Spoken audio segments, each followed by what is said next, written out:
গতকাল নীল ষষ্ঠী ছিল, তো গতকাল সকাল সকালে বেরিয়ে চলে গেছিলাম আমি পুজো দিতে। স্নান টান সেরে একেবারে একটু হেঁটে তারপর টোটোতে করে সোজা একবারে যজ্ঞেশ্বর শিব মন্দিরে।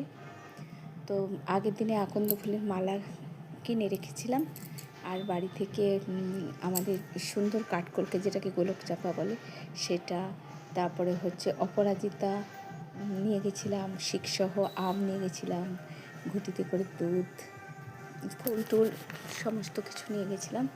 আর গিয়ে দেখি বিরাট বড় লাইনে দাঁড়িয়েছিলাম। ভালো লাগছিল, রোদটা খুব ছিল, তবুও এই যে লাইনে দাঁড়িয়ে কষ্ট করে পুজো দেয়া, এর মধ্যে একটা সুখও আছে। তো এই মন্দিরেই আমার বিয়ে হয়েছিল, সেগুলো সব মনে পড়ে যাচ্ছিল। আর এই মন্দিরের ভেতরে একটা শিব দুর্গা আছে, ছোট্ট শিবলিঙ্গের পাশে, সেটা আমার বরই বানিয়েছে। সেটা অনেক বছর ধরে এই মন্দিরেই পূজিত হচ্ছে। আমার খুব ভালো লেগেছিল। দিয়ে আসার সময় আমার বর আনতে গেছিলো।